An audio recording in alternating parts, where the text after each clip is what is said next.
Yo le he puesto el título para el día de hoy, La libertad que solo Cristo nos da. Colosenses 2, del 16 al 19, lo he abierto en dos segmentos.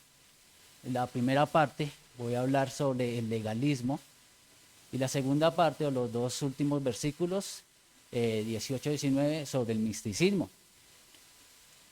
Entonces voy a iniciar. Entonces empieza el versículo 16. Por tanto, y esta palabra por tanto la podemos hablar de así como, por lo cual, es recordar del contexto que el pastor nos hablaba hace 8 días del versículo 15 que terminaba. Ya que la ley nos ha sido quitada, si Cristo ya nos liberó de la ley, nosotros hemos recibido por parte de Jesús la liberación completa. Él tomó la ley que nos estaba limitando y la puso en la cruz para que no hubiera más acusación contra nosotros. Y así ya Cristo quitó lo que había contra nosotros. Entonces Pablo dice, mire la siguiente palabra, nadie, y esta palabra nadie era dirigida a los maestros del Antiguo Testamento, que predicaban del legalismo. Y mire las siguientes dos palabras, os juzgue. O sea, nadie debe someter en un proceso de condenación o crítica cosas externas, intrínsecamente legalismo. ¿Qué es el legalismo? Es la imposición de un sistema de reglas que no son bíblicas a otras personas, como vivir la vida cristiana sin tomar en cuenta lo que dice la palabra, la Biblia. Catalogar mi espiritualidad con cosas externas, como en el Antiguo Testamento se hablaba. Y lo vemos en este versículo. En comida o en bebida, o sea, en ritos. En cuanto a días de fiesta, luna nueva o días de reposo, o sea, días de fiesta como el día sábado, el séptimo día. Los ritos, esto es lo que está hablando acá, son sombras, como lo vamos a ver en el siguiente versículo. Cristo es el único tangible que se reencarnó en un cuerpo. Siempre en el legalismo va guiado a cosas físicas, cosas de la carne, pero nunca un legalista va a pedir un cambio de corazón. Mire lo que dice el versículo 17.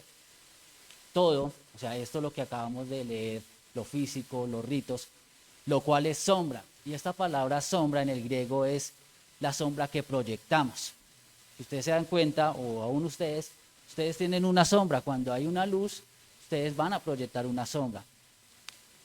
Y dice así, todo tiene sombra, de lo que ha de venir. Esta palabra de lo que ha de venir, o esta frase, la interpretamos que todos estos eran ritos y ceremonias que se hacían antes de la muerte y la resurrección de Jesucristo. Y miren lo que dice, hay un punto y coma, pero el cuerpo, o sea, algo sólido, algo tangible, ¿es de quién?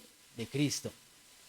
Acá tenemos un contraste entre lo que es la sombra y lo que es el cuerpo. Mire al ser querido que tiene al lado. Mire que al lado de sus pies tiene una sombra. De hecho, si ustedes miran a los lados, también estamos proyectando alguna sombra de los que estamos acá. A modo de contextualización, lo que nos dice este versículo es que Cristo se reencargó y Él estaba haciendo toda esta sombra, todo el tema de las ceremonias, ritos, eran solo esa sombra. Por ejemplo, ¿usted quién quiere más? ¿A la sombra que está proyectando su ser querido o a esa persona? ¿Cierto? Lógicamente queremos esa la persona, más no la sombra. Esto es lo que nos quiere decir este versículo. Vuelvo y lo leo. Todo lo cual es sombra de lo que ha de venir, pero el cuerpo es de Cristo. Es la persona que debemos glorificar, no a las cosas que tenemos, los ritos o las ceremonias que tenían en este momento.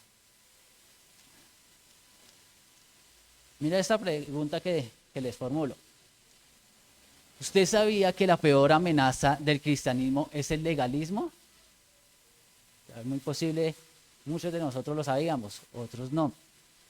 ¿Por qué cree que es la peor amenaza? La peor amenaza no proviene de fuera de la iglesia, sino de adentro. Y se encuentra en cada uno de nuestros corazones. Es algo que tenemos que luchar en un grado u otro. Y el legalismo, o por sobrenombre, moralismo. Muchas personas tienen la idea errónea que el cristianismo promueve el moralismo y muchos pastores y líderes piensan que es así. Piensan que la esencia del cristianismo es promover un elevado estándar moral. Eso provoca de que muchas personas se mantengan lo más lejos posible de la iglesia, porque no se van a ver a sí mismos lo suficiente buenas para acercarse. ¿Usted sabía que la iglesia es un hospital de pecadores y no es un club de gente perfecta?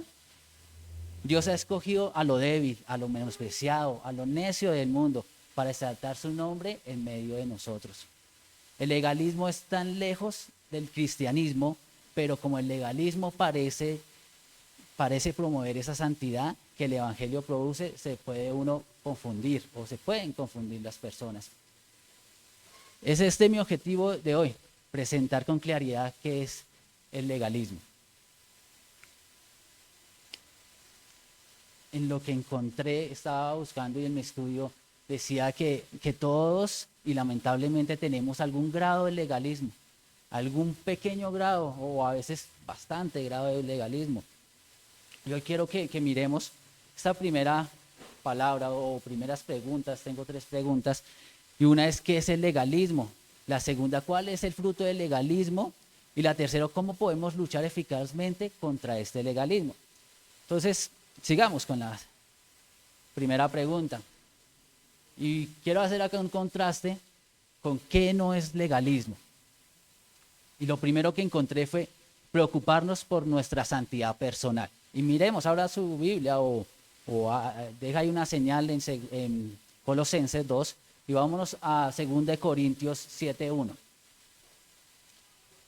Y 2 Corintios 7:1 nos dice, así que amados, puesto que tenemos tales promesas, limpiémonos de toda contaminación de carne y de espíritu, perfeccionando la santidad en el temor de Dios.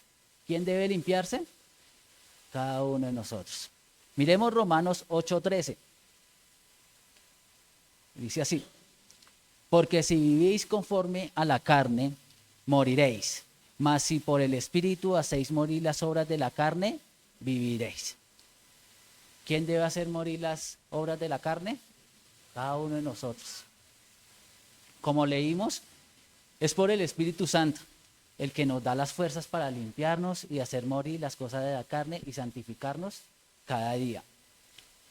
El segundo punto nos dice, tomar los 10 mandamientos como una ley de norma para nuestra vida.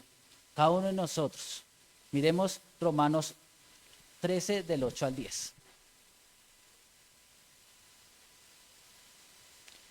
Y dice así, no debáis a nadie nada, sino amaos unos a otros, porque el que ama al prójimo ha cumplido la ley. ¿Cuál ley? Porque no adulterarás, no adulterarás, no matarás, no hurtarás, no dirás falso testimonio, no codiciarás, y cualquier otro mandamiento en esta sentencia se resume en amarás a tu prójimo como a ti mismo. El amor no hace mal al prójimo, así que el cumplimiento de la ley es el amor. El que ama va a cumplir la relación con los demás. Miremos Salmos 119, 44 y 45.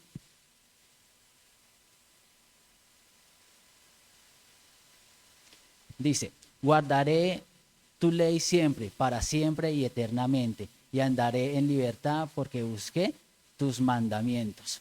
Andaré en libertad porque guardar mis mandamientos es un deleite para mí. ¿Usted sí lo había pensado? Que cuando guardamos los mandamientos no es una carga, sino un deleite. Y termino con Jeremías 31, del 31 al 34.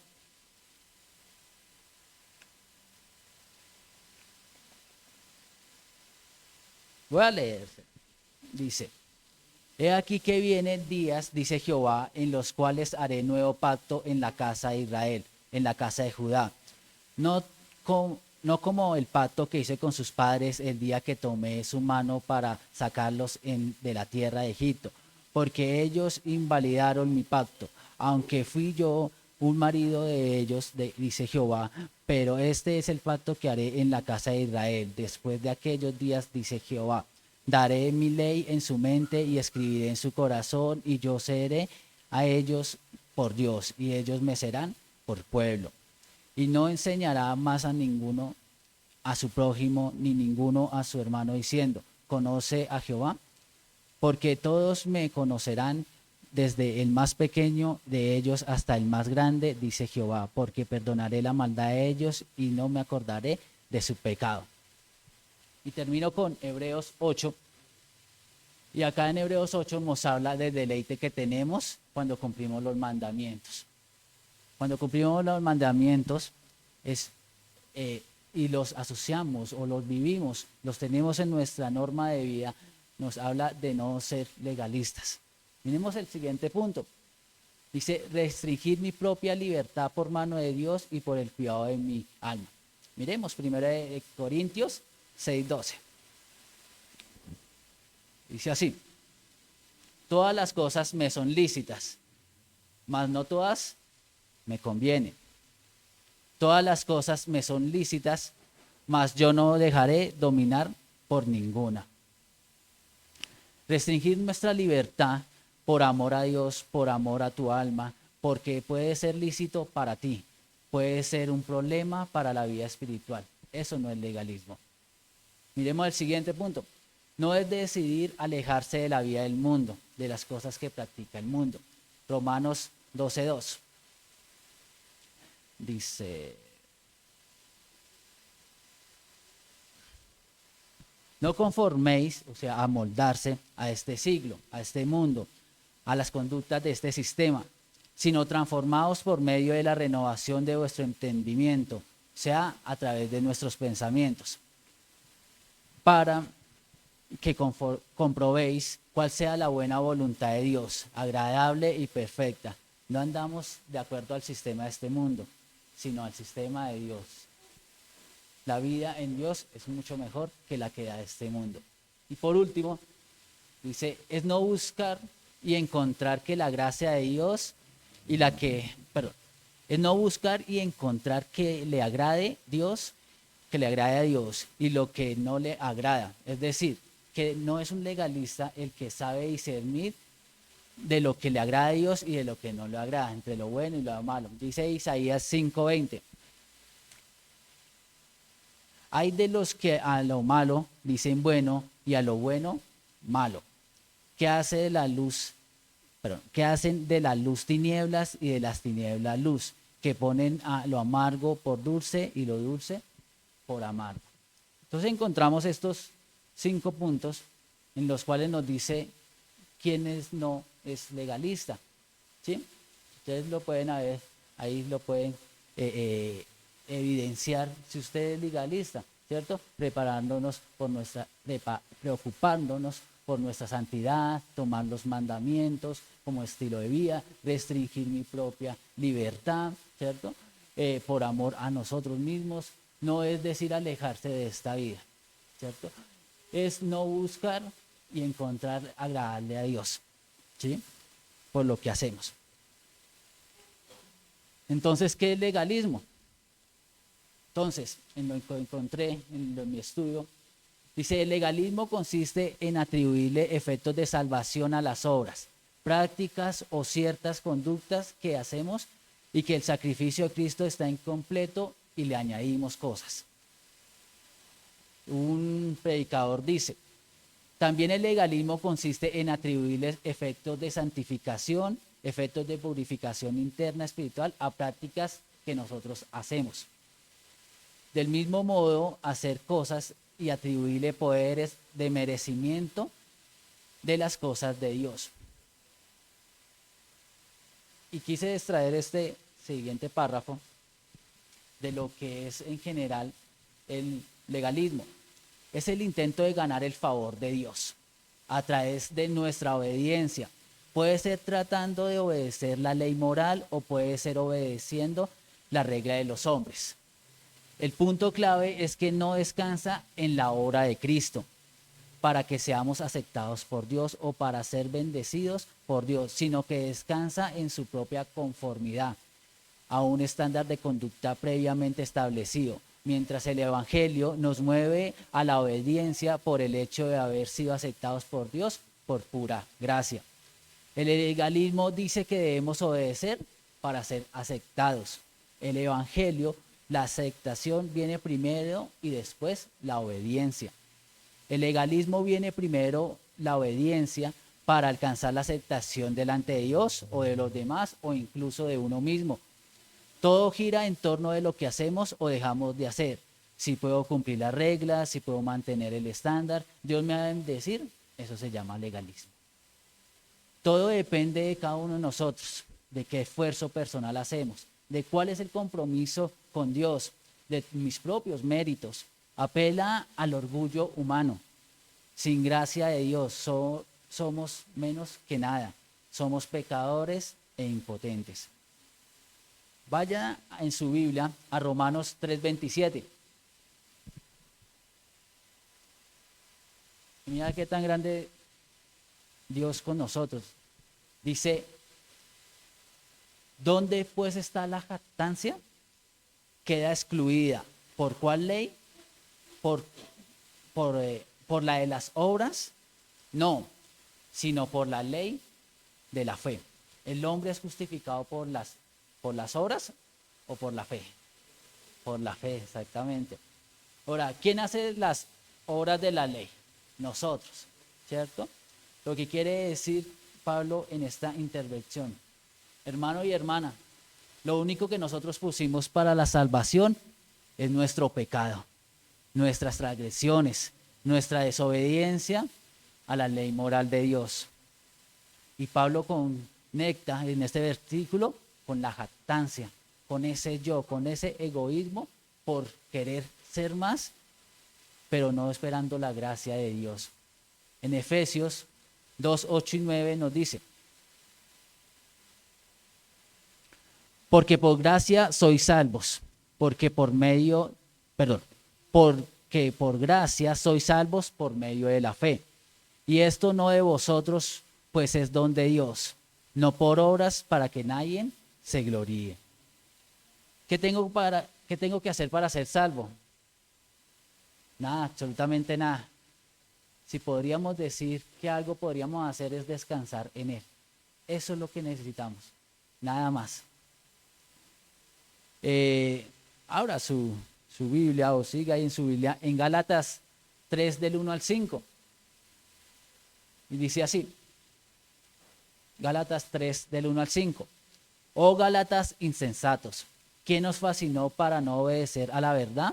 A vosotros ante cuyos ojos Jesucristo fue ya presentado claramente entre vosotros como crucificado.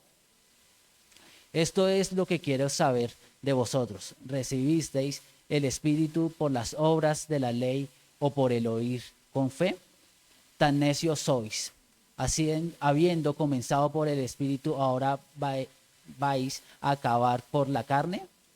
Tantas cosas habéis padecido en vano, si es que realmente fue en vano.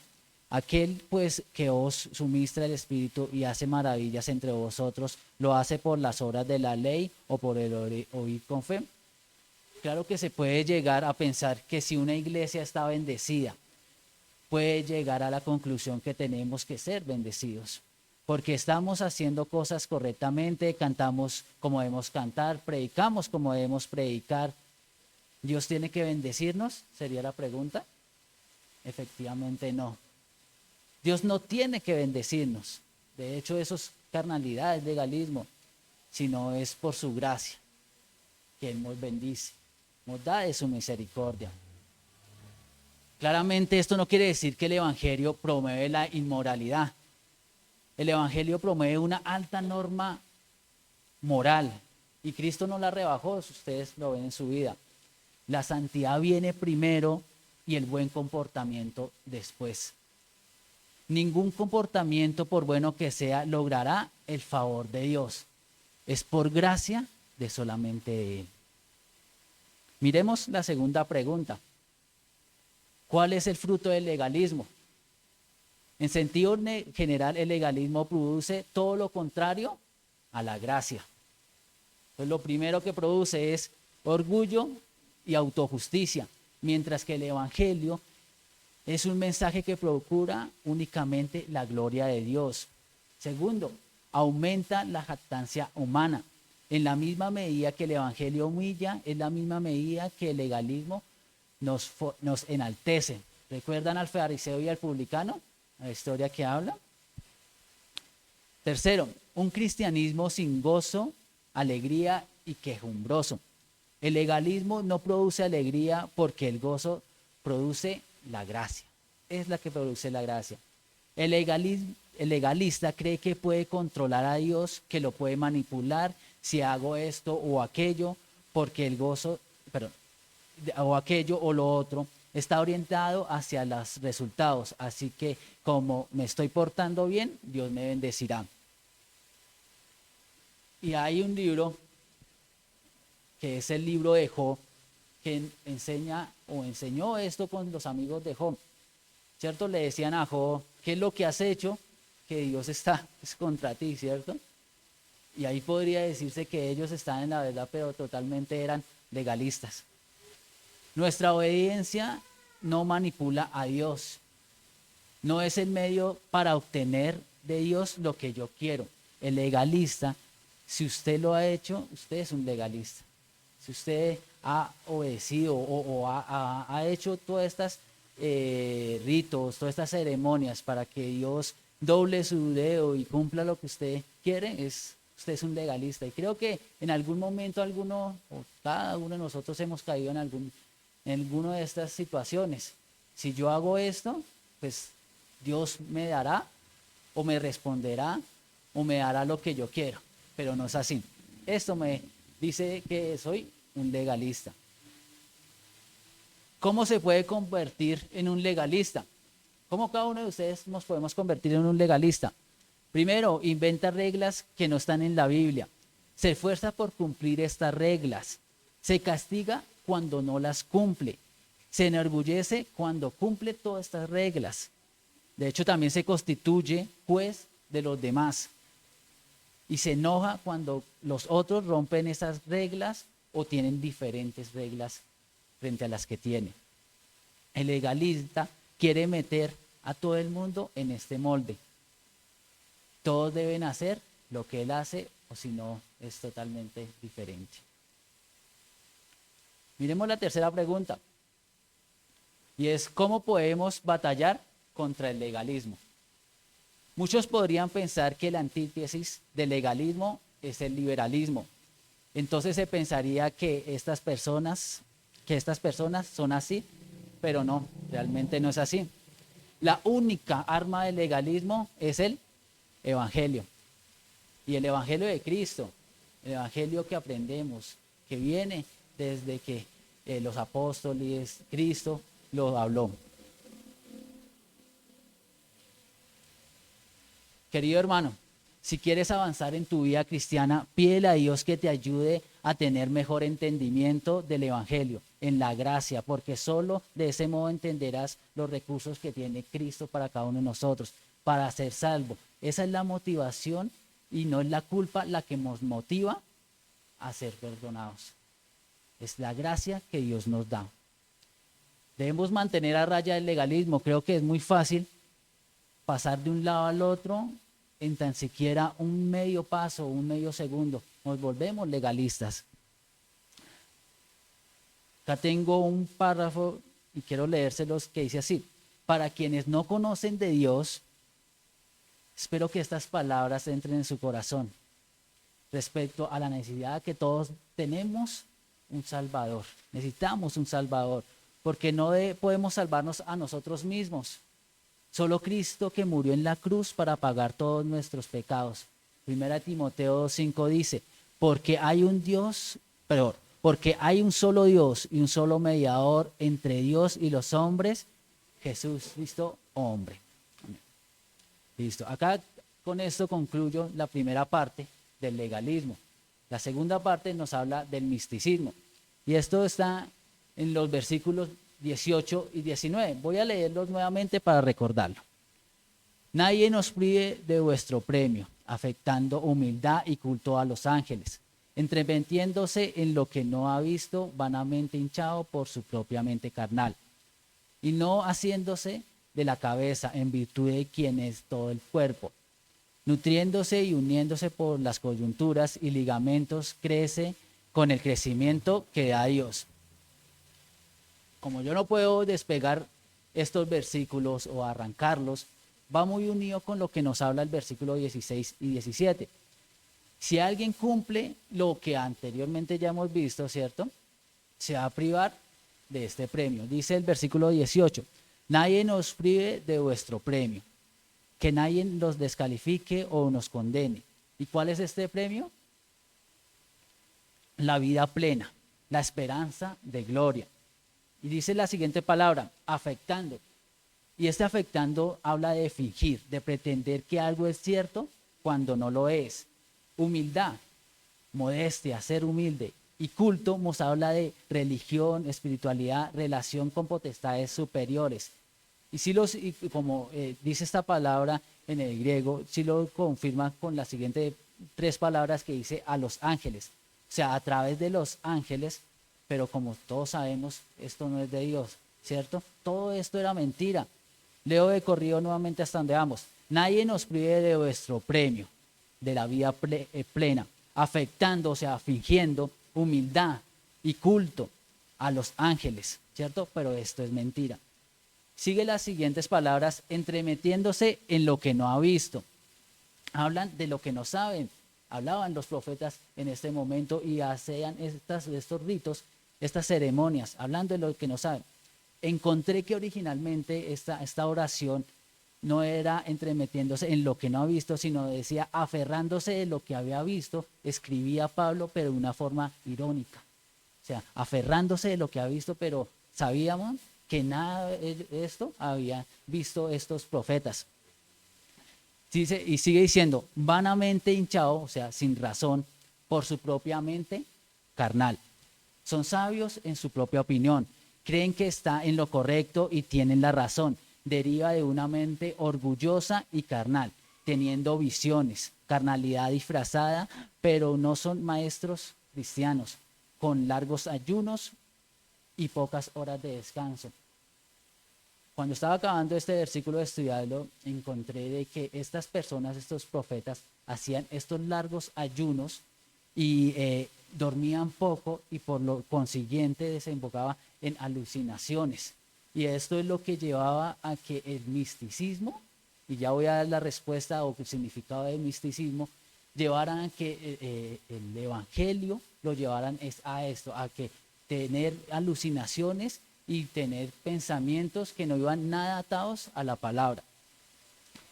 Y este era un verdadero problema en este momento. No descansaban en Cristo, tanto para la salvación, para el crecimiento espiritual. Y mire lo que dice el versículo 19. Y acá tengo una anotación. Quienes son legalistas no crecen porque no hay nutrición, no hay unidad y su desarrollo es muy lento o nulo. Dice el versículo 19, y no haciéndose, o sea, aferrándose a la cabeza. Y si ustedes se dan cuenta en su Biblia, y acá la palabra cabeza está en mayúsculas, la primera letra. Y esto es una referencia de Cristo, a nombre propio, ¿cierto? Entonces, no aferrándose a la cabeza, a Cristo. En virtud, o sea, en poder, capacidad de quien todo el cuerpo. Cuando todo el cuerpo está aferrado a la cabeza, ocurren 2 cosas. Mire lo que dice, nutriéndose, o sea, no se alimentaban de Cristo, no dependían de Él y lo que hizo en la cruz en el Calvario. Y uniéndose, no había esa unidad. Por las coyunturas y ligamentos crece con el crecimiento que da Dios. Y no crecían en Dios. Miremos Efesios 4:11. 11 en adelante, dice, y él mismo constituyó a unos apóstoles, a otros profetas, a otros evangelistas, a otros pastores y maestros. Y 14, para que ya no seamos niños fluctuantes, llevados por doquiera de todo viento de doctrina que por estratagema de hombres que para engañar emplean con astucia las artimañas del error. Y miramos el 16. de quien todo el cuerpo, bien concertado y unido entre sí por las coyunturas que se ayudan mutuamente según la actividad propia de cada miembro, recibe su crecimiento para ir edificándose en amor. Y no a través de experiencias extraordinarias.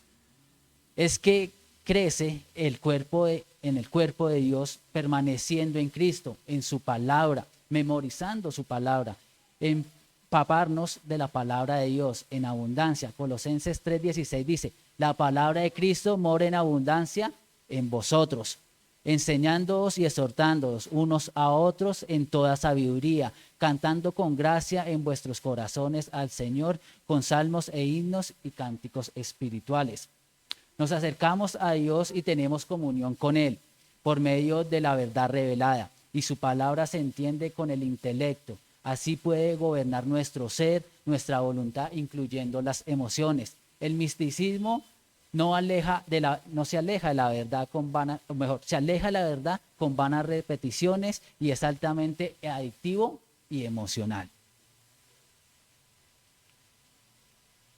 Ahora, ¿qué es el misticismo? Ya que he hablado bastante de esta palabra. De hecho, el misticismo es una corriente que está transversal en toda la Biblia, si ustedes se dan cuenta. En la búsqueda de una experiencia, bueno, ¿qué es el misticismo? Es la búsqueda de una experiencia religiosa más profunda, a través de una comunicación directa e indirecta con Dios, poniendo de lado el intelecto y descansando más bien en la intuición e iluminación interna. Como por ejemplo, con mantras. No sé si ustedes saben qué es un mantra. Un mantra es una repetición de palabras, frases, sílabas, incluso de sonidos, para vaciar la mente de todo pensamiento concreto y así tener una experiencia mística con Dios o un trance autohipnótico. Lo hemos visto y de hecho en la psicología, me corrigen las psicólogas, pero muchas veces hablan del tema de la meditación, ¿cierto? Del yoga, de tener como esa mente vacía como para encontrarse a sí mismo, ¿es que dicen? O algo así. Y no, efectivamente la palabra va contra todo esto, porque es empezando de que es algo que hacemos por nuestras propias obras y no por la gracia de Dios. Nosotros necesitamos un mediador para acercarnos a Dios. ¿Sabes quién es? Jesucristo. Así que cuando oramos, lo hacemos en el nombre de Jesucristo, ¿cierto? Cada vez que oramos, lo oramos en nombre de Él. Y terminamos con esto. Pero esto no es un mantra, ni nada de esto. No es que cuando vengo ante Dios decimos la palabra mágica en el nombre de Cristo. No cuando oro en el nombre de Cristo es que no podemos orar en nuestro propio nombre. Yo no tengo cuenta en el reino de los cielos de Cristo, de Dios, con la conciencia que yo no merezco nada. Mejor, espera, vuelvo otra vez a recapitular. Cuando oro en el nombre de Cristo es que no podemos orar en nuestro propio nombre. Yo no tengo cuenta en el reino de los cielos, Cristo sí. Es ir a Dios directamente, con la conciencia que yo no merezco nada. Por Cristo, pero Cristo lo merece todo y yo vengo delante del Señor en su nombre. Y Él nos habla a través de la Biblia, que es su palabra. Creo que quede claro de que cuando terminamos no hablamos y no decimos en el nombre de Cristo como especie de mantra, como muchas veces se practica, sino que es por Él, que Él es el Dios y que Él nos da ese acceso con el Padre. Amén. Miremos Mateo 22:37. Y dice así, Jesús le dijo, amarás al Señor tu Dios con todo tu corazón y con toda tu alma y con toda tu mente. El mandamiento más importante es amarás. Yo no puedo dejar la mente fuera de mi relación con Dios. Romanos 12:1 dice, así que hermanos, os ruego por las misericordias de Dios que presentéis vuestros cuerpos en sacrificio vivo, santo, agradable a Dios, que es vuestro culto racional. Y racional en el griego es logikon, que es lógico, que es con todo el raciocinio que debemos estar cuando oramos cuando hacemos las cosas para Dios. No podemos dejar las escrituras y el intelecto aparte, porque esto es misticismo. Lo opuesto al misticismo no es una frialdad cerebral, sino una verdadera, deleitosa y profunda comunión con Cristo. Ya para terminar, y si usted me entendió en lo que les puse en el día de hoy, Pablo nos habla de un cuidado que debemos tener frente al legalismo y al misticismo, en no caer en estas dos corrientes. Pablo le dijo a los colosenses, ya que Cristo había quitado la ley entre Dios y nosotros, nadie debía criticarnos o caer en el juego de la crítica de algunas personas que enseñando elementos externos como comida o ritos, porque todo esto era sombra. Un paquete de enseñanza de lo que venía en el futuro, que es Cristo.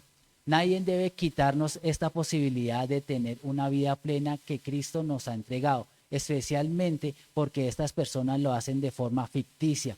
Aparentan ser humildes, que tienen una vida espiritual, pero realmente están hablando de algo que no han experimentado y se creen más en su propia opinión, o creen más en su propia opinión, en su propia mente carnal.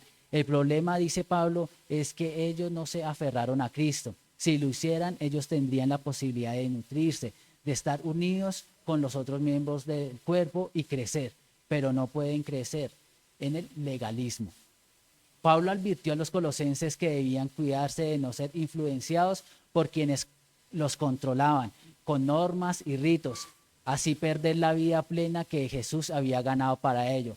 Tales personas no son lo que aparentan al no estar conectados con Jesús. No permiten crecer y sus enseñanzas que parecen ser de Dios son solo ideas humanas que no tienen valor y poder espiritual. Lo mismo Pablo nos advierte a cada uno de nosotros. Nos advierte la Biblia que tenemos que tener cuidado y protegernos de no ser nunca influenciados por aquellos que quieren controlarnos y hacer de estas normas, de estos ritos, y perder esta vida plena que tenemos solo en Jesús. No necesitamos nada más. Estas personas que son legalistas no son lo que aparentan, y al no estar conectados con la cabeza, o sea, con Jesús, no dependen de Jesús, nunca crecen espiritualmente y sus enseñanzas que parecen de Dios solamente son estas ideas humanas, ¿cierto? Que pierden ese valor, ese poder espiritual. Pablo nos enseña que debemos cuidarnos. El legalismo es una de las peores amenazas para quienes quieren una vida plena y feliz con Jesús. Amén. Por favor, incline su cabeza. Vamos a hablar. Vamos a decirle a Dios que lo aprendió la mañana de hoy, lo pongamos en práctica.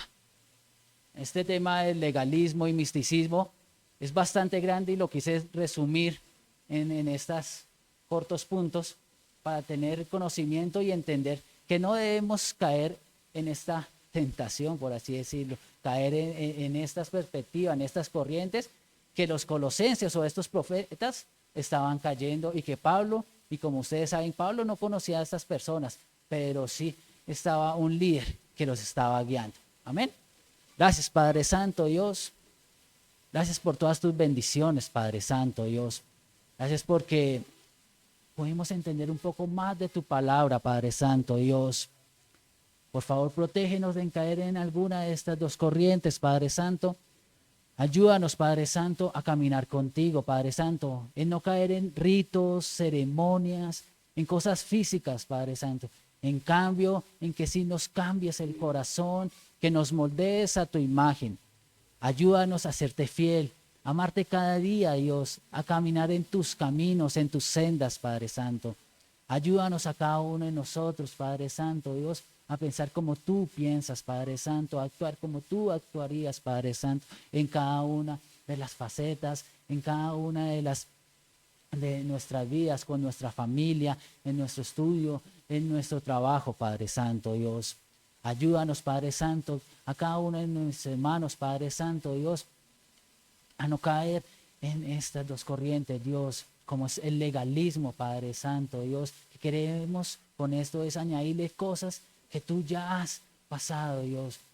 En no pensar en esas sombras, Padre Santo, sino en pensar en ti, que eres el cuerpo, Padre Santo, Dios. En no ver cosas que tal vez nuestra mente, Padre Santo, nos traiciona, Padre Santo, en cosas místicas que no van a ningún lado, Padre Santo, Dios.